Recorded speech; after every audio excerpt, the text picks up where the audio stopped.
성막론 원어 강의 6번째 시간을 은혜 가운데 시작하겠습니다. 전 시간에 이어서 오늘 신약에서 그럼 나팔은 무엇을 의미합니까? 라는 질문을 가지고 시작하겠습니다. 요한계시록 1장 10절 이하를 보게 되면 주의 날에 내가 성령에 감동하여 내 뒤에서 나는 나팔 소리 같은 큰 음성을 들으니 가로되 너 보는 것을 책에 써서 에베소, 서보나, 버가모, 두아디라, 사대, 빌라델비아, 라오디아 7교회에 보내라 하시기로 몸을 들이켜 날더러 말한 음성을 알아보려고 하여 돌이킬 때 7 금촛대를 보았는데 촛대 사이 인자 같은 이가 발에 끌리는 옷을 입고 가슴에 금띠를 띠고 그 머리와 털의 희기가 흰 양털 같고 눈 같으며 그의 눈은 불꽃 같고 그의 발은 풀무에 단련한 빛난 주석 같고 그의 음성은 많은 물소리와 같으며 그 오른손에는 7별이 있고 그 입에서 좌우에 날선검이 나오고 그 얼굴은 해가 힘있게 비치는 것 같더라. 하나님의 음성을 큰 나팔 소리라고 신약에서는 말씀하고 있습니다. 요한계시록 4장 1절에 보면 이르 후에 내가 보니 하늘에 열린 문이 있는데 내가 들은 바 처음에 내게 말하던 나팔 소리 같은 큰 음성이 가로되 이르러 올라오라. 이후에 마땅히 될 일을 내가 내게 보이리라 하시더라. 내가 곧 성령에 감동하였더니 보라 하늘에 보좌를 베풀었고 그 보좌 위에 앉으신 이가 있는데 앉으신 이의 모양이 벽옷과 홍보석 같고 또 무지개가 있어 보좌에 둘렸는데 그 모양이 녹보석 같더라. 또 보좌에 둘려 24보좌들이 있고 그 보좌들 위에 24장로들이 흰 옷을 입고 머리에 금면류관을 쓰고 앉았더라. 보좌로부터 번개와 음성과 내성이 나고 보좌 앞에 7 등불을 켠 것이 있으니 이는 하나님의 7영이라. 보좌 앞에 수정과 같은 유리바다가 있고 보좌 가운데와 보좌 주위에 네 생물이 있는데 앞뒤에 눈이 가득하더라고 표현하고 있습니다. 주님의 음성 소리를 나팔 소리라 했고 주 앞에 있는 자가 복음을 전하는 것도 나팔 소리라고 했습니다. 유다 지파 제사장 된 사람들이 이 시대의 나팔에 복음의 나팔을 불어야 합니다. 거짓 복음을 전하는 자들도 거짓 나팔을 붑니다. 그러니까 하나님의 자녀들은 그리스도와 연합된 소리를 들을 수 있는 길을 하나님이 주십니다. 거짓 복음에 실컷 속아보면 나중에 이게 진짜가 아니구나 하고 알고 찾아올 때가 있습니다. 심지어 사마리아 여자가 대낮에 운물가에 나왔다가 주님의 나팔 소리를 들었습니다. 그러니까 하나님의 자녀는 걱정할 게 없습니다. 성막을 다 만들어 놓고 19일을 하나님은 기다렸습니다. 민수기 10장 11절 이하를 한번 보겠습니다. 제2년 2월 12일에 구름이 청증거하게 해서 떠오름에 이스라엘 자손이 시대 광야에서 출발하여 자기 길을 행하더니 바람 광야에 구름이 머무니라. 이와 같이 그들이 여호와께서 모세로 명하신 것을 쫓아 진행하기를 시작하였는데 수도로 유다 자손 진기에 속한 자들이 그 군대대로 진행하였으니 유다 군대는 아미나답의 아들 나손이 인솔하였고 이사갈 자손의 지파의 군대는 수알의 아들 느다엘이 영솔하였고 수브란 자손 지파의 군대는 헬론의 아들 엘리압이 영솔하였더라. 유다, 이사갈, 수브론 지파가 진행했습니다. 17절 18절에 또 보니 이에 성막을 거듭에 게르손 자손과 물라리 자손이 성막을 메고 발행하였으며 다음으로 루벤 징기에 속한 자들이 그 군대대로 발행하였으니 루벤의 군대는 스데올의 아들 엘리솔이 영솔하였고 시몬 자손의 지파의 군대는 스리에사대 아들 슬루미엘이 영솔하였고 갓 자손의 지파의 군대는 도의 아들 엘리에셀이 영솔하였더라. 고아비는 성문을 메고 진행하였고 그들이 이르기 전에 성막을 지었으며 다음으로 에브라임 자손 징계에 속한 자들이 그 군대대로 진행하였으니 에브라임 군대는 아미우스의 아들 에리살마가 영솔하였고 므낫세 자손의 지파의 군대는 므낫솔의 아들 가마리엘이 영솔하였고 베냐민 자손의 지파의 군대는 기드온의 아들 아비단이 영솔하였더라. 다음으로 단 자손 징계에 속한 자들이 그 군대로 진행하였으니 이 군대는 모든 진의 후진이었더라.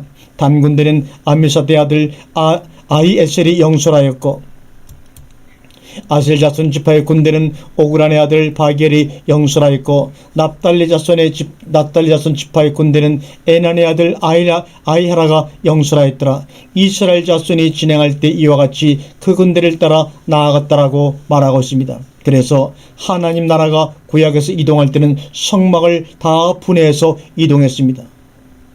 그런데 요한복음 6장 30절에 보니까 아버지께서 내게 주시는 자는 다 내게로 올 것이요 내게 오는 자는 내가 결코 내어 쫓지 아니하리라.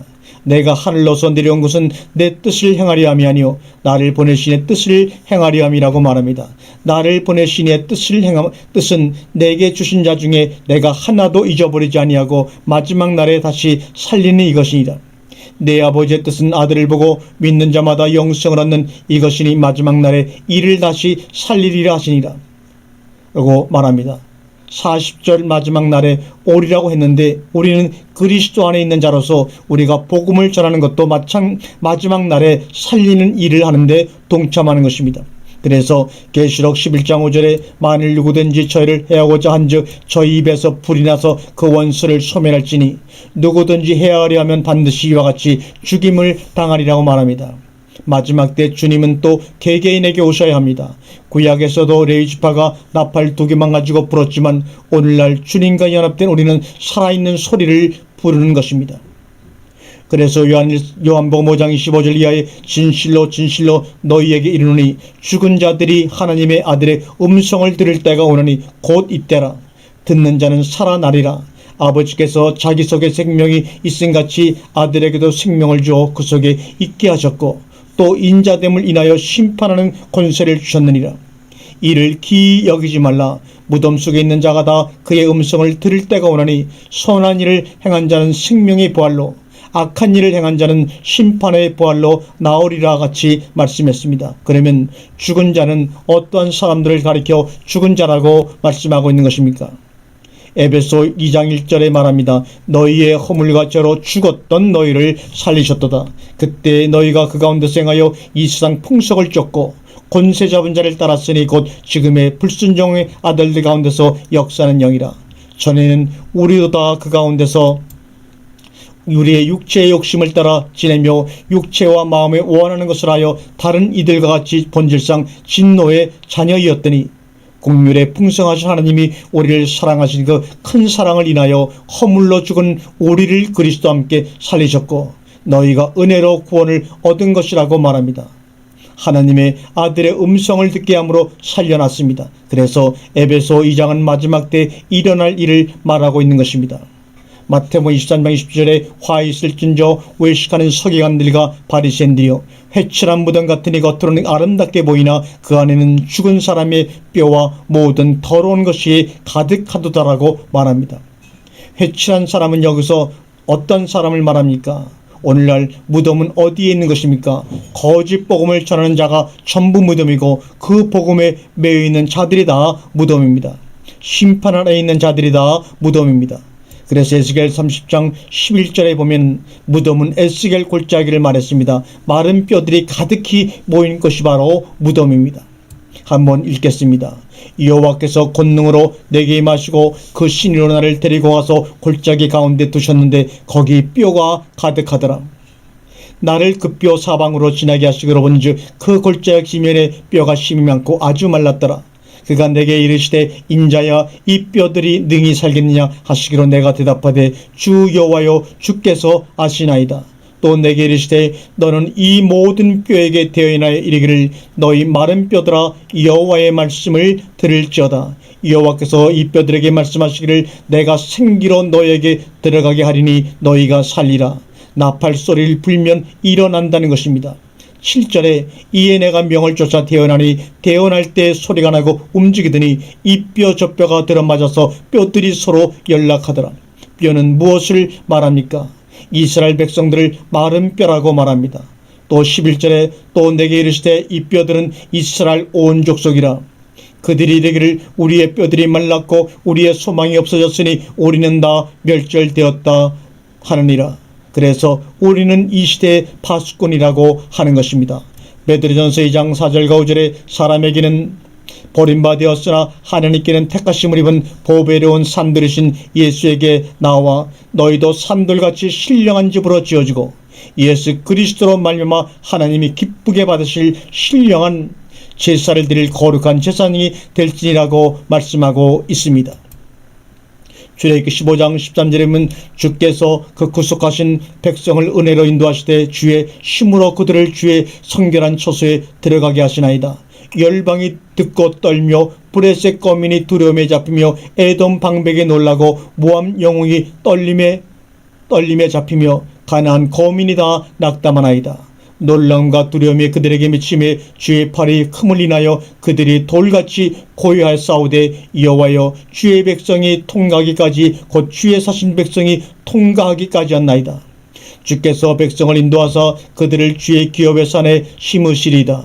여호와여 이는 주의 처소를 삼으시려고 예비하신 것이라. 주여 이것이 주의 손으로 세우신 성소로소이다. 우리도 주의 처소로 새 교회 완성된 것입니다. 에베소 2장 22절에 너희도 성령 안에서 하나님의 거하실 처소가 되기 위하여 예수 안에서 함께 지어져 가니라고 말씀하고 있습니다. 모든 자로는 하나님의 그림자요 모형입니다. 갈라디아서 5장 19절과 21절에 육체에 이르는 현저하니 곧 음행과 더러운 것과 호색과 우상 숭배와 술수와 원수 맺는 것과 분쟁과 시기와 분냉과 당짓는 것과 불리함과 이단과 투기와 술 취함과 방탕함과 또 그와 같은 것들이라. 전에 너희에게 경계한 것 같이 경계하노니 이런 일을 하는 자들은 하나님의 나라를 유업으로 받지 못할 것이오라고 말합니다. 하나님의 나라를 유업으로 얻지 못할 사람에게 주님은 몸을 의탁할 가치성을 알지 못했습니다. 로마서 5장 14절에 그러나 아담으로부터 모세에게까지 아담의 범죄와 같은 죄를 짓지 아니한 자들 위에도 사망이 왕노릇하였나니 아담은 오실 자의 표상이라고 말합니다.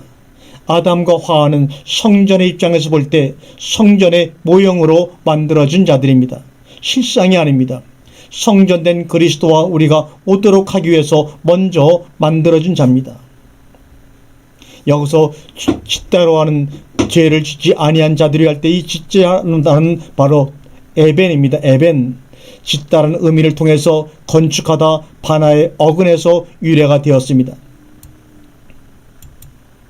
에벤은 돌, 보석, 우박, 반석, 석수, 저울, 성벽, 추, 광석 이런 뜻으로 사용되었습니다.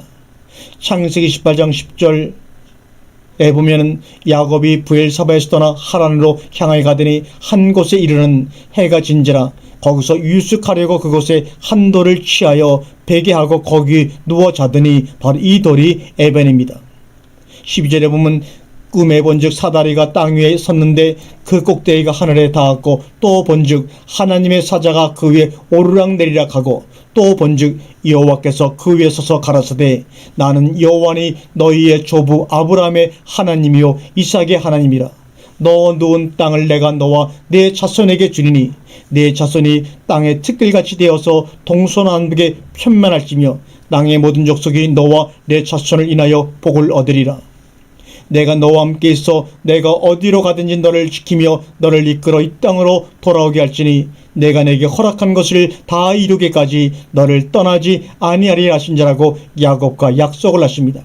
야곱은 돌 하나 잘 만나는 바람에 무슨 일이 벌어졌습니까? 어디를 가든지 오든지 하나님이 함께하고 지키겠다는 복을 약속받았습니다. 16절에 보면 야곱이 잠이 깨어 가로되 여호와께서 과연 여기에 계시거늘 내가 알지 못했도다라고 합니다. 바로 이 돌은 여호와를 가리킵니다. 17절과 19절에 이에 두려워하여 가로되 두렵도다 이것이요 다른 것이 아니라 이는 하나님의 전이요 이는 하나님의 문이로다 하고 야곱이 아침에 일찍 일어나 베게 하였던 돌을 가져 기둥을 세우고 그 위에 기름을 붓고 그곳 이름을 베드라 하였더라. 이 성의 본 이름은 루스더라. 이렇게 말합니다. 베개했던 돌을 세워 기름을 붓고 이름을 베델 하나님의 집이라고 불렀습니다. 즉 성전이라는 말입니다. 20절에 보면 야곱이 서원하여 가로되 하나님이 나와 함께 계시사 내가 가는 이 길에서 나를 지키시고 먹을 양식과 입을 옷을 주사 나로 평안히 아비 집으로 돌아가게 하시오면 여호와께서 나의 하나님이 되실 것이요 내가 기둥으로 세운 이 돌이 하나님의 절이 될 것이요 하나님께서 내게 주신 모든 것에서 10분의 1을 내가 반드시 하나님께 드리겠나이다 하였더라 하였습니다. 우리 자신이 주님과 연합해서 성전이 되어 있으면 어디를 가든지 자기 있는 곳에서 직장에서든 농사를 짓든지 비행기를 타고 다니든지 배를 타고 다니든지 어디서든지 사람들을 만나면 복음을 전할 수 있는 사람이 되면 되는 것입니다. 창세기 11장 3절에 서로 말하되 자 벽돌을 만들어 견고히 굽자하고 이에 벽돌로 돌을 대신하며 역청으로 진을 대신하고 흙으로 벽돌을 만들었는데 고린도전서 15장 47절에 보면 첫사람은 땅에서 났으니 흙에 속한 자이거니와 둘째 사람은 하늘에서 나셨느니라. 무릇 흙에 속한 자는 저 흙에 속한 자들과 같고 무릇 하늘에 속한 자는 저 하늘에 속한 자들 같으니 우리가 흙에 속한 자의 형상을 입은 것 같이 또한 하늘에 속한 자의 형상을 입으리라. 형제들아 내가 이것을 말하노니 혈과 육은 하나님의 나라를 유업으로 받을 수가 없고 또한 썩은 것은 썩지 아니한 것으로 유업을 받지 못하느니라고 말합니다. 보면 하나님의 나라를 유업으로 받을 수 없는 인생을 말하고 있습니다. 하나님의 성전은 무엇으로 지어졌습니까? 요한계시를 보게 되면 각종 보석으로 지어졌습니다. 그 보석은 바로 그리스도와 하나가 된 우리를 말씀하고 있는 것입니다. 그런데 하나님의 사람들이 아는 인생들은 하나님의 나라를 유업으로 받지 못할 것으로 쌓았다는 것입니다. 우리는 돌과 돌, 보석을 가지고 하나님의 성전을 만들고 버림받을 자들은 썩어질 존재들을 가지고 사탄의 형상을 만듭니다. 오늘날 하나님의 교회 안에도 혈과 육으로 모든 것을 만들려는 자들이 도처에 산재하고 있습니다. 창세기 49장 24절에 요셉의 할이 도리어 경강하며 그 팔에 힘이 있으니 야곱의 전능자의 손을 힘입음이라. 그로부터 이스라엘의 반석인 목자가 나더라고 말합니다. 그리스도는 돌이요 보석이요 반석이요 성벽으로 성경에서 표현되어지고 있습니다. 그래서 새 예루살렘은 전부 무엇으로 되어 있습니까? 바로 보석으로 만들어졌습니다. 창세기 49장 25절에 내 아비의 하나님께로 말미암나니 그가 너를 도우실 것이요 덧령자로 말미암나니 그가 내게 복을 주실 것이라. 위로 하늘의 복과 아래로 원천의 복과 젖먹이는 복과 태의 복이로다고 말씀합니다. 에벤, 이 시브리어의 에벤 돌은 신약에서는 리디너스라고 합니다. 리디너스, 이 돌인데 무엇으로 보아야 합니까? 바로 신약에서는 돌을 보석, 성벽, 반석, 하나님의 아들들로도 나오고 반대로 마귀의 아들들로도 나옵니다. 마태복음 4장 3절에 보면 시험하는 자가 예수께 나와서 가로되 내가 만일 하나님의 아들이거든 명하여 이 돌들이 떡덩이가 되게 하라. 돌로 떡덩이가 되게 하라 했습니다. 주님 자신이 돌이고 주님 자신이 떡입니다. 그리스도는 무엇을 하기 위해 오신 것입니까? 요한복음 6장 3절에 아버지께서 내게 주시는 자는 다 내게로 올 것이요 내게 오는 자는 내가 결코 내어 쫓지 아니하리라. 내가 하늘로서 내려온 것은 내 뜻을 행하려 함이 아니요 나를 보내신 이의 뜻을 행하려 함이니라. 나를 보내신 이의 뜻은 내게 주신 자 중에 내가 하나도 잊어버리지 아니하고 마지막 날에 다시 살리는 이것이니라. 내 아버지의 뜻은 아들을 보고 믿는 자마다 영생을 얻는 이것이니 마지막 날에 이를 다시 살리리라 하시니라고 말씀하고 있습니다. 마귀도 돌을 가지고 있고 예수님도 돌을 가지고 있습니다. 그런데 돌은 돌인데 똑같은 돌이 아닙니다. 요한복음 6장 51절에 나는 하늘로서 내려온 산떡이니 사람이 떡을 먹으면 영생하리니 나의 출떡은 세상의 생명을 위한 내 살이라고 말씀하십니다. 그리스도는 산떡도 됩니다. 그리스도가 주는 떡을 먹으면 무엇이 됩니까? 산떡이 되는 것입니다. 그리스도는 언제 떡을 먹게 되었습니까? 아버지가 보내주는 돌들에게 입으로 나오는 말씀을 전하면 말씀이 들어갈 때 그게 떡이 됩니다. 그러니까 그리스도는 산떡도 된다는 말입니다. 그래서 그리스도는 아버지 하나님의 뜻을 이루기 위해서는 복음이 증거되어야 떡이 생기는데 40일을 먹지 못하고 있었는데 무엇을 못 먹었다는 것입니까? 마귀한테 있으면서 아버지 하나님이 보내주는 자를 하나도 만나지 못했는데도 그리스도는 죽지 않고 살아 있었다는 것입니다. 마귀는 예수님이 날짜만 지나면 죽을 줄 알았습니다. 그리고 자기에게 빌 줄 알았습니다. 그러나 예수님은 그렇게 하지 아니했습니다. 주님은 나는 하늘로서 내려온 산떡이다라고 얘기합니다. 마귀는 하늘로서 내려온 무슨 떡입니까? 바로 그런 떡은 떡인데 죽은 떡입니다. 마귀가 주는 떡을 먹으면 아무리 겉으로 보기에 희양찬란하고 자존심이 생기고 명예가 생기고 부경애가 생겨도 그 떡을 먹으면 다 죽습니다. 그래서 요한복음 6장 26절에 이렇게 말합니다. 예수께서 대답하여 가라사대 내가 진실로 진실로 너희에게 이르노니 너희가 나를 차는 까닭은 표적을 본 까닭이 아니요 떡을 먹고 배부른 까닭이로다. 썩은 양식을 위하여 일하지 말고 영생하도록 있는 양식을 위하여 하라. 이 양식은 인자가 너희에게 주리니 인자는 아버지 하나님의 인신자니라고 말씀하고 있어요.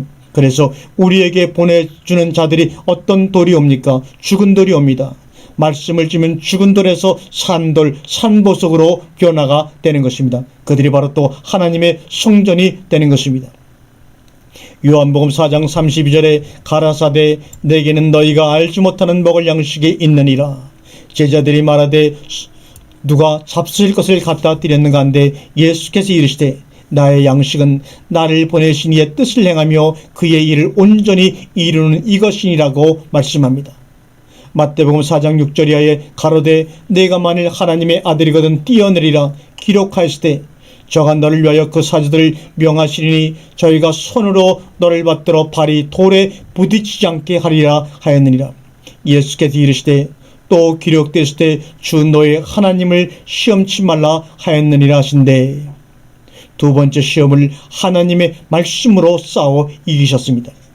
히브리서 4장 12절에 하나님의 말씀을 살았고 운동력이 있어 좌우의 날선 어떤 것보다도 예리하여 혼과 영과 및 관절과 골수를 찔러 쪼기까지 하여 또 마음의 생각과 뜻을 감찰한다고 말씀에 대해서 말씀하고 있습니다. 시편 91편 10절에 보면 화가 내게 미치지 못하며 재앙이 내 장막에 가까이 오지 못하리니 저가 너를 위하여 그 사자들을 명하사 내 모든 길에 너를 지키게 하심이라. 모든 길에서 지켜 주겠다는 것이지 뛰어내리라고 하지 않았습니다.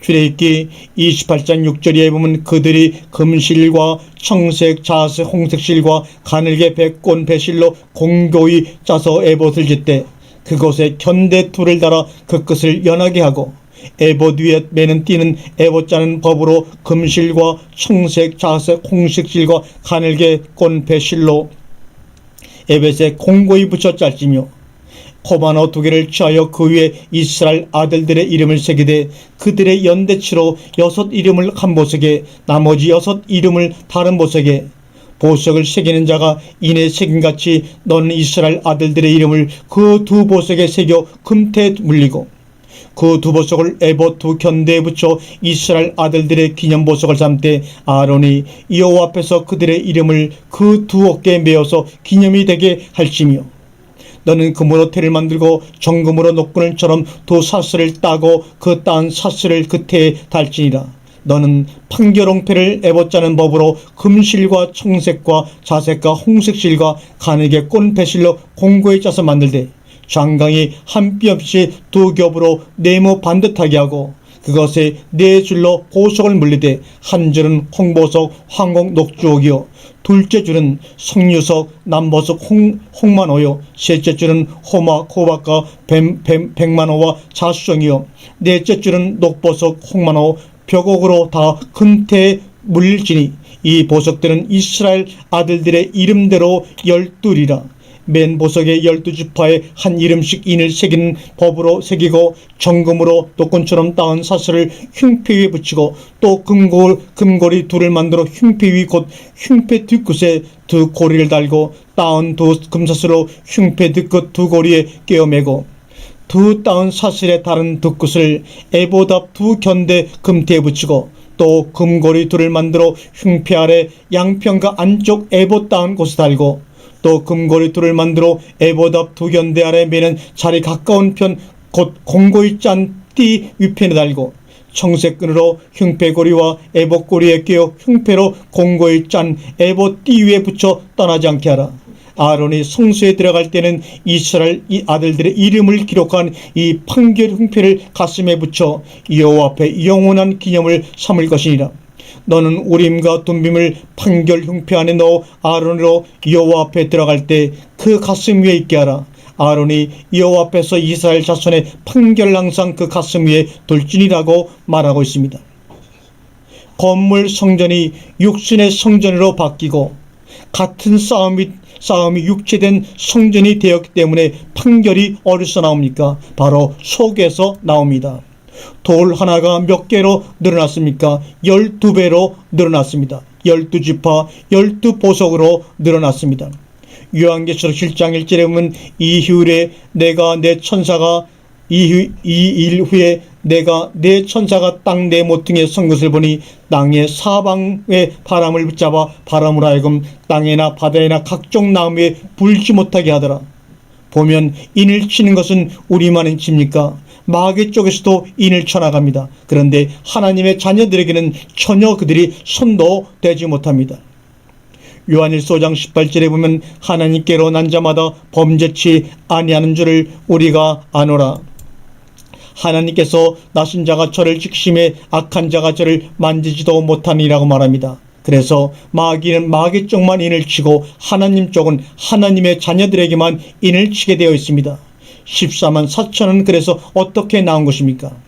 요한계시록 14장 1절에 보면 또 내가 보니 보라 어린 양이 시온산에 섰고 그와 함께 14만 4천이 섰는데 그 이마에 어린 양의 이름과 그 아버지의 이름을 쓴 것이 있더라. 내가 하늘에서 나는 소리를 들으니 많은 물소리도 같고 큰 대성도 같은데 내게 들리는 소리는 검은 고 타는 자들의 그 검은 고 타는 것 같더라. 저희가 보좌와 내 생물과 장로들 앞에서 새 노래를 부르니 땅에서 구속함을 얻은 14만 4천 인밖에는 등이 이 노래를 배울 자가 없더라. 이 사람들은 여자로 더불어 더럽히지 아니하고 정절이 있는 자라. 어린 양이 어디로 인도하든지 따라가는 자며 사람 가운데서 구속을 받아 처음 익은 열매로 하나님과 어린 양에게 속한 자들이니 그 입에 거짓말이 없고 흠이 없는 자이더라고 말합니다. 보석들이 된 자들이 바로 14만 4천 명입니다. 보석이 한 지파마다 1만 2천 개로 또 늘어나버리고 말았습니다. 14만 4천은 바로 보석들입니다. 성전 안에 있는 그리스도와 하나 된 자들입니다. 그러면 그 크기는 어떻습니까?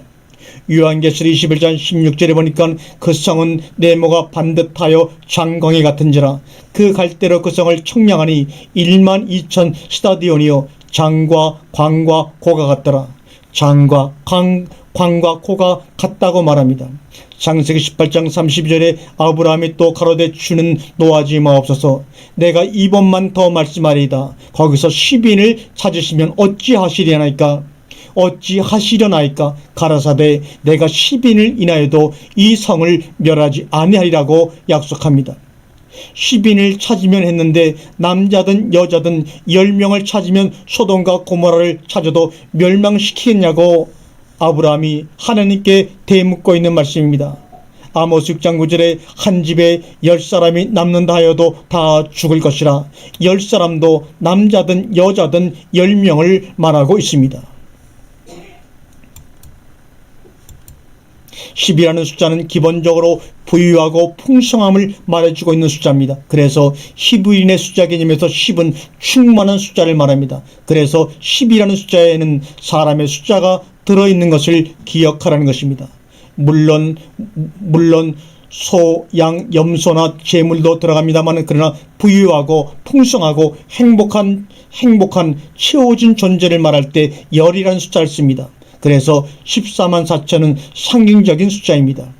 하나님 나라에 예수 그리스도 연합된 자녀들이 가장 최고로 많다는 개념으로 14만 4천을 쓴 것입니다. 각 지파가 1만 2천으로 최고로 늘어났다는 것입니다. 부유하고 풍성하고 채워진 존재가 되었다는 것입니다. 그러니까 14만 4천도 히브리적인 개념을 모르면 여호와 증인들은 미국의 워치타워에 다 찾아졌다고 하고 그 다음에 자기들은 환란을 통과하는 허다한 무리 속에만 들어가도 천만다행이라고 잘못된 가르침을 가르치고 있습니다. 완전히 그들은 말씀을 가지고 사기를 치고 있습니다. 오늘 여기서 부하다도 하는 말은 바로 아사르입니다. 아사르. 이 말은 축적하다, 부유해지다 이런 말입니다. 이 말은 아사르의 내용을 살펴보면 이 말은 바로 6238, 이 말은 6240에서 이루어졌는데 풍부하다, 부유하다, 행복하다, 유쾌하다, 황홀하다인데 그래서 14만 4천은 전부 황홀한 기쁨을 만끽하며 지내는 존재들이며 유쾌한 존재들이고 행복한 존재들이며 부유한 존재라는 것을 히브리어 단어를 통해서 우리에게 간접적으로 말씀하고 있습니다. 그런데 잠언서 13장 7절을 보면 스스로 부한 차여도 아무것도 없는 자가 있고 스스로 가난한 차여도 재물이 많은 자가 있느니라고 말합니다. 본문에서 보면 아싸를 썼는데 희한한 내용입니다. 스스로 부한 차에도 아무것도 없는 자가 있고 스스로 가난한 차에도 재물이 많은 자가 있다고 우리에게 말씀하고 있는 것입니다. 사무엘상 2장 7절에 여호와는 가난하게도 하시고 부하게도 하시며 낮추기도 하시고 높이기도 하신다고 우리에게 말씀하고 있습니다. 내용도 세상적으로 풀지 말아야 합니다. 엘레프라고 하는 것은 바로 천을 의미합니다. 또한 소를 의미하기도 합니다. 엘레피는 배우다, 가르치다는 뜻입니다. 본받다, 가르치다, 교육하다는 그 말에서 유래가 되었습니다. 그래서 엘레프, 소, 숫소, 암소와 동일한 단어입니다. 천천으로 번성하다, 알라프라고 합니다. 이것도 엘레프에서 유래가 되었습니다.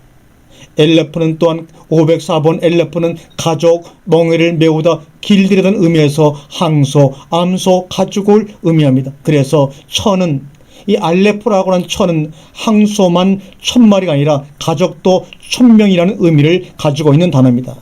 알라프는 사귀다, 가르치다, 배우다, 말하다의 의미가 있고 아라프는 사역형으로 1000배로 만들다, 수천을 만들다는 의미를 가지고 있는 다양한 단어가 바로 알레프에서 유래된 단어들 가운데 많이 있습니다. 시편 144편 13절을 다음과 같이 말하고 있습니다. 여인들이 뛰놀며 창하여 가로되 사울의 죽인 자는 천천히요 다윗은 만만이로다 한지라. 사울이 이 말에 불쾌하여 심히 노하여 가로되 다윗에게는 만만을 돌리고 내게는 천천만 돌리니 그에 더 얻을 것이 나라밖에 무엇이냐 하고 그날로 사울이 다윗을 주목하였다라고 말하고 있습니다. 천번은 번성하다, 만태의 개념이 있고 만만은 최고로 많은 의미를 가리키고 있습니다. 그래서 14만 4천은 고약적인 숫자의 개념을 모르면 14만 4천을 숫자적으로만 풀려고 합니다. 그래서 14만 4천은 하나님의 자녀들 전부라고 생각하면 됩니다. 출애굽기 31장 18절에 여호와께서 시내산 위에서 모세에게 이르시기를 마치신 때에 중급한 돌을 모세에게 주시니 이는 돌판이요 하나님이 친히 신 것이다라고 합니다. 돌판이 에벤인데 무슨 천으로 바뀌어야 합니까? 보석판으로 바뀌어야 합니다. 돌이 보석으로 바꾸어 버리면 무엇이 되었습니까? 하나님의 자녀들이 됩니다. 그래서 하나님의 말씀을 보석에 섰으면 육의 신비에 썼다고 하고 돌비에 쓴 것은 먹으로 썼다고 합니다. 그런데 돌판을 벗개 속에다 집어넣었습니다. 우리가 하나님의 성전이고 그리스도 안에 있으면 벗개가 어디에 있는 것입니까? 우리 속에 있는 것입니다. 그것을 육의 신비에 썼다고 합니다. 고린도서 3장 1절 4절에 보면 우리가 다 자천하기를 시작하겠느냐? 우리가 어찌 어떤 사람처럼 천것을 너희에게 붙이거나 혹은 너희에게 맞거나 할 필요가 있느냐? 너희가 우리의 편지라 우리 마음에 썼고 무사람이 알고 읽는 바라. 너희는 우리로 말미암아 나타난 그리스도의 편지니 이는 먹으로 쓴 것이 아니요 오직 살아계신 하나님의 영으로 한 것이며 또 돌비에 쓴 것이 아니요 오직 육에 신비한 것이라. 우리가 그리스도로 말미암아 하나님을 향하여 이같이 확신이 있으니 라고 사도 바울은 말합니다. 그래서 지금도 중동에 있는 이스라엘 백성들이 법궤가 어디 있는지 찾느냐고 난리가 나고 헤매지만 그들이 그것을 찾으면 안 됩니다. 이미 법궤는 어디에 들어와 있습니까? 우리 몸으로 이루어졌고 우리 안에 법궤가 지금 들어와 있는 것입니다. 그래서 우사가 법궤에 손을 대었더니 죽어버렸습니다. 출애굽기 34장 1절에 여호와께서 모세에게 이르시되 너는 돌판 돌을 처음과 같이 깎아 만들라. 내가 깨트린 바 처음 판에 있던 말을 내가 그 판에 쓰리니 말합니다. 첫 번째 돌판은 어떻게 만든 것입니까? 하나님이 친히 손으로 깎아 만들었습니다. 말씀으로만 하시는 것이 아니라 손발로 움직일 때가 있습니다. 하나님도 말입니다. 2절과 4절에 보면 아침 전에 예비하고 아침에 시내산에 올라와 산꼭대기에서 내게 보이되 아무도 너와 함께 오르지 말며 온 산의 인적을 금하고 양가서도 산 앞에서 먹지 못하게 하라. 모세가 돌판 둘을 처음과 같이 깎아 만들고 아침에 일찍 일어나 그 돌판을 두 손에 들고 여호와의 명도로 시내산에 올라가니, 시내산에 올라가서 하나님이 쓰신 것을 내려와서 어디에 두었습니까? 법궤에 집어넣었습니다. 하나님의 말씀을 보아도 시원찮은데 못 보게 만들어 놨습니다. 전도 3장 1절과 5절에 천하의 범사가 기한이 있고 모든 목적이 이룰 때가 있나니 날 때가 있고 죽을 때가 있으며 심을 때가 있고 심은 것을 뽑을 때가 있으며 죽일 때가 있고 치료시킬 때가 있으며 헐 때가 있고 세울 때가 있으며 울 때가 있고 웃을 때가 있으며 슬퍼할 때가 있고 춤출 때가 있으며 돌을 던져버릴 때가 있고 돌을 거둘 때가 있으며 안을 때가 있고 안는 일을 멀리할 때가 있으며 라고 말합니다. 여기서 5절에 돌을 에벤을 말하는 것입니다. 6절과 11절에 찾을 때가 있고 잃을 때가 있으며 지킬 때가 있고 버릴 때가 있으며 찢을 때가 있고 꼬맬 때가 있으며 잠잠할 때가 있고 말할 때가 있으며 사랑할 때가 있고 미워할 때가 있으며 전쟁할 때가 있고 평할 때가 있느니라. 이 일하는 자가 그 속으로 말미암아 무슨 이익이 있으랴. 하나님이 인생들에게 노고를 주사 애쓰게 하신 것을 내가 보았노라. 하나님이 모든 것을 지으시되 때를 따라 아름답게 하셨고 또 사람에게 영혼을 사모하는 마음을 주셨느니라. 그러나 하나님이 하신 일의 시종을 사람으로 측량할 수 없게 하셨다고 말합니다. 내용 중에 인생들은 바로 하나님의 자녀들을 말하고 있습니다. 왜 그렇습니까? 11절에 영혼을 사모하는 마음은 누구에게만 주었습니까? 하나님의 자녀들에게만 주었지 다른 사람에게는 주지 않았기 때문입니다. 12절과 15절 이하에 사람이 사는 동안에 기뻐하며 선을 행하는 것보다 나은 것이 없는 줄을 내가 알았고 사람마다 먹고 마시는 것과 수고함으로 낙을 누리는 것이 하나님의 선물인 줄을 또한 알았도다.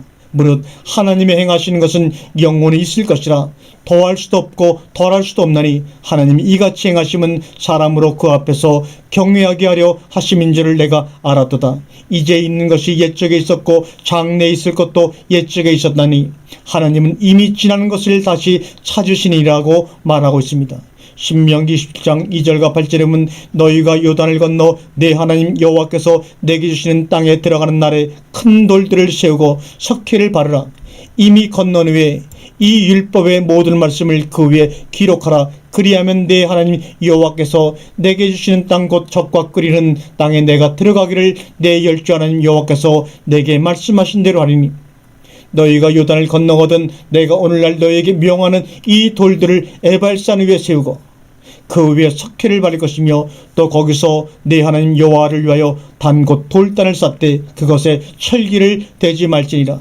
너는 다듬지 않은 돌로 내 하나님 여호와의 단을 쌓고 그 위에 내 하나님 여호와께 번제를 돌릴 것이며 또 화봉제를 드리고 거기서 먹으며 내 하나님 여호와 앞에서 즐거워하라. 너는 이 모든 말씀을 그 돌들 위에 명백히 기록할지니라고 명하셨습니다. 2절에 큰 돌에 석회를 바르라고 했습니다. 6절에는 석회를 바른 돌도 있고 다듬지 않은 돌도 있고 제단을 안 돌도 있고 제단을 쌓고 그 위에 번제를 드리라고 합니다. 7절 8절 같이 말하고 있습니다. 그래서 여호수아서에는 큰 돌에다가 석회를 바르고 말씀을 기록한 게 있고 하나는 다듬지 않은 돌에다가 번제를 드린 돌단이 나옵니다. 석회를 돌에다 바르면 어떻게 됩니까? 에벌산은 벌거벗은 산이란 뜻입니다. 석회라는 말은 바로 히브리어 시드입니다. 흰 도료를 칠하다입니다. 여기에서 유래된 단어가 바로 시드입니다. 석회 반죽이라는 뜻입니다. 또 이 시드라는 말은 또 7814그러면 끓어오르다는 뜻도 됩니다. 또 이 슈드 발음이 비슷한 슈드라는 말은 멸망시키다, 파괴하다, 항폐하다는 언어가 기본 언어로 작용하고 있습니다. 단지 7875번에서 유래한 명사는 유래어에서만 사용됩니다. 바르다, 석회로 사용됩니다. 이 시드라는 말은 석회 반죽은 끓어오르다라는 시드에서 유래한 단어입니다.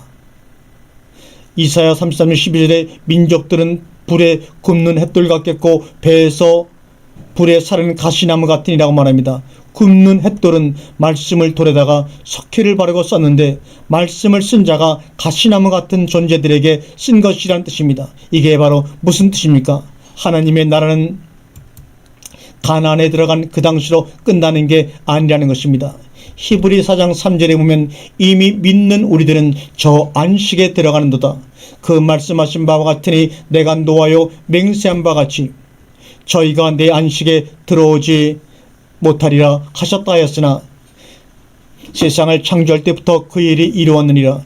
제7일에 관하여는 어디 이렇게 일렀을 때 하나님은 제7일에 그의 모든 일을 쉬셨다 하셨으며 또다시 거기 저희가 내 안식에 들어오지 못하리라 하였으니 그러면 거기 들어갈 자들이 남아있거니와 복음 전함을 먼저 받은 자들은 순정치 아니함을 인하여 들어가지 못하였으므로 오랜 후에 다윗의 글에 다시 어느 날을 정하여 오늘날이라고 미리 이같이 일렀을 때 오늘날 너희가 그의 음성을 듣거든 너희 마음을 강팍해 말라 하였나니 만일 여호수아가 저희에게 안식을 주었다면 그 후에 다른 날을 맞이 아니하셨으리라. 그런즉 안식할 때가 하나님의 백성에게 남아있더라고 말합니다. 여호수아 때에도 하나님은 안식을 주지 아니하셨습니다. 그래서 마태복음 13장 20절 이하에 돌밭에 뿌리였다는 것은 말씀을 듣고 즉시 기쁨으로 받되 그 속에 뿌리가 없어 잠시 견디다가 말씀을 인하여 환난이나 핍박이 일어난 때에는 곧 넘어지는 자요. 가시떨기에 뿌리였다는 것은 말씀을 들으나 세상의 염려와 진리의 유혹의 말씀이 막혀 결실치 못하는 자라고 말씀하고 있습니다.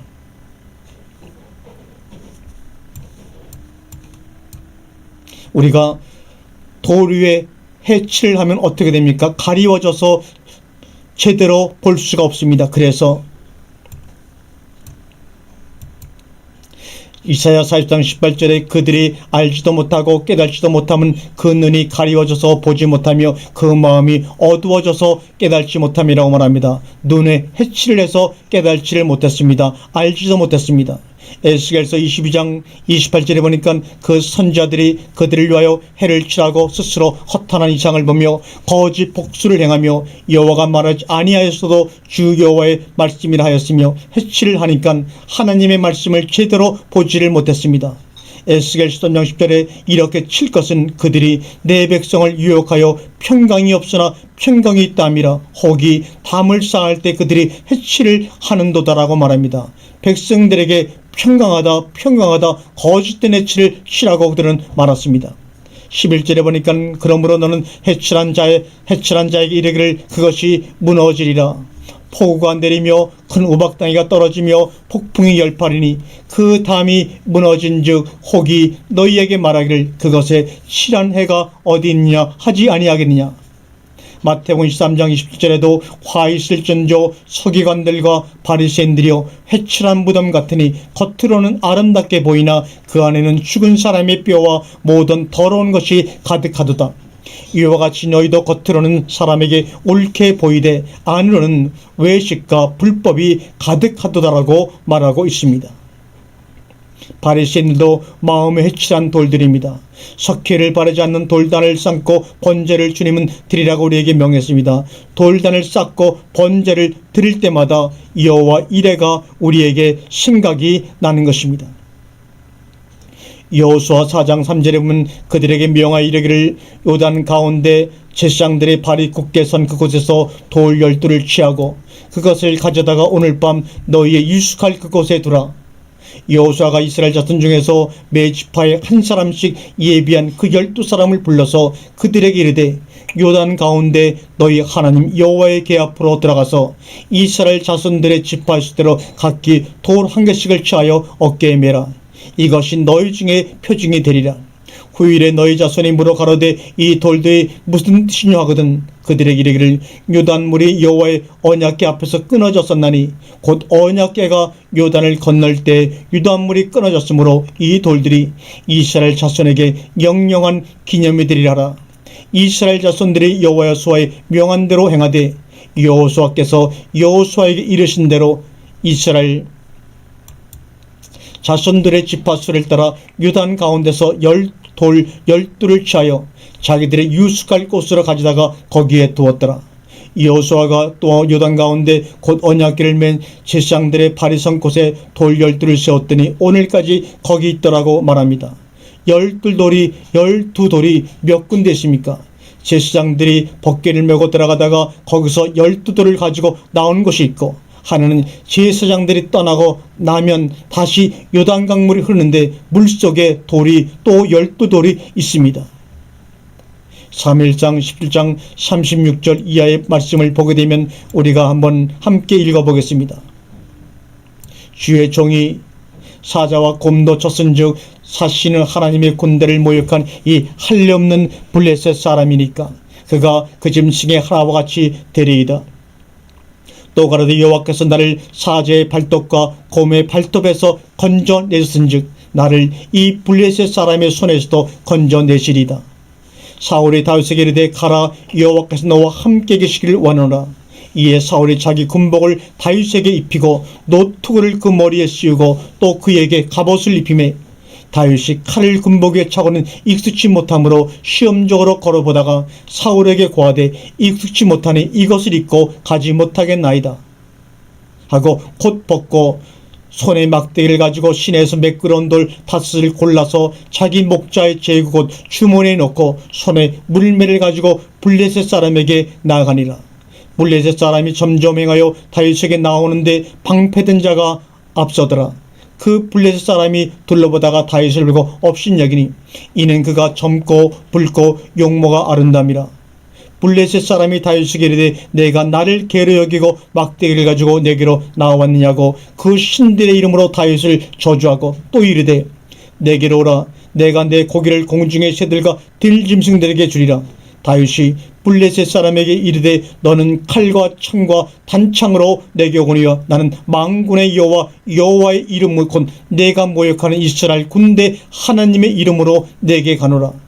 오늘 여호와께서 너를 내 손에 붙이시니 내가 너를 쳐서 내 머리를 베고 블레셋 군대 시체로 오늘날 공중의 새와 땅의 들짐승에 주어 온 땅으로 이스라엘의 하나님이 계신 줄을 알게 하겠고 또 여호와의 권하심이 칼과 창에 있지 아니함을 이 무리로 알게 하리라. 전쟁은 여호와께 속한 것인즉 그가 너희를 우리 손에 붙이시리라. 블레셋 사람이 일어나 다윗에게로 마주 가까이 올 때 다윗이 블레셋 사람에게로 마주 그 향하여 빨리 달리며 손을 주머니에 넣어 돌을 취하여 물매로 던져 블레셋 사람의 이마에 이를 치매 돌이 그 이마에 박히니 땅에 엎드려 지니라. 다윗이 이같이 물매와 돌로 블레셋 사람을 이기고 그를 쳐 죽였으나 자기 손에는 칼이 없었더라고 말합니다. 다윗이 무엇으로 골리앗을 이겼습니까? 돌로 이겼습니다. 에벤으로 이겼습니다. 에벤이 하나님의 이름이 하나님의 존재가 골리앗에게 부딪혀 죽은 것입니다. 다윗은 돌을 던질 때 돌이 곧 하나님의 존재가 너에게 박히리라고 던졌다는 것입니다. 즉 왜 다윗이 돌을 5개를 갖고 나왔습니까? 골리앗 형제가 전부 5입니다. 골리앗은 손가락이 6손입니다. 그래서 골리앗 형제가 5인데 전부 6손이었다고 합니다. 나중에 다윗의 용사에 의해서 나머지 4명이 다 죽임을 당했습니다. 사울 사람들은 다윗이 골리앗 하나만 말하는데 다윗은 하나님이 허락하지 않으면 골리앗 죽고 난 다음에 누가 또 쫓아 나오겠습니까? 강대한 4놈이 또 남아 있었습니다. 그래서 또 나머지 4놈이 또 계속 나오면 만군의 여호와 하나님 이름으로 다 때려잡을 작정을 하고 있었던 것입니다. 그게 바로 하나님의 사람입니다. 다윗은 마지막까지 보고 나아간 것입니다. 여호와 하나님이 다윗을 기뻐하고 사랑한 이유가 다윗의 마음이 하나님과 합한 자이었기 때문입니다. 다윗은 하나님의 생각을 읽을 줄 아는 자였습니다. 에벤은 그냥 우리가 말하는 돌이 아닙니다. 골리앗이 돌에 맞아 죽을 때 그들이 바로 돌 반석입니다. 그래서 골리앗은 여호와 하나님의 존재에 의해서 죽임을 당하는 것이 세상에서 말하는 돌 때문에 돌을 던지는 재주 때문에 죽은 것이 아닙니다. 마태복음 24장 1절을 보게 되면 예수께서 성전에 나와서 가실 때 제자들이 성전 건물들을 가리켜 보이려고 나오니 대답하여 가라사대 너희가 이 모든 것을 보지 못하느냐. 내가 진실로 너희에게 이르노니 돌 하나도 돌 위에 남지 않고 다 무너뜨리우리라. 예수께서 갈림산 위에 앉으셨을 때 제자들이 종용이 나와 가로되 우리에게 이르소서 어느 때 이런 일이 있겠사오며 또 주의 임하심과 세상 끝에는 무슨 징조가 있사오리까. 돌 위에 돌 하나도 남지 않고 다 무너지리라고 했는데 이것은 세상 사람들이 말하는 돌로만 보지 말라는 말입니다. 그런데 리노디스 돌은 보석, 반석, 성벽도 되는 것입니다.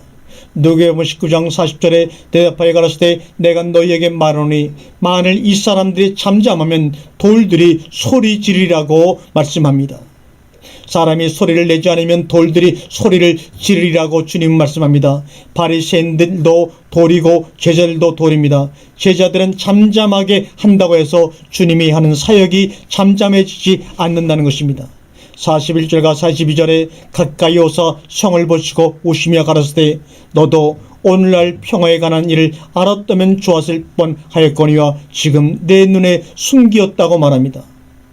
버림받은 사람들을 생각하며 성을 보시고 우리 주님은 우셨습니다. 예루살렘 성 자체가 돌 위에 돌로 세워져 있었습니다. 예루살렘은 성은 예수님의 신부의 모형입니다.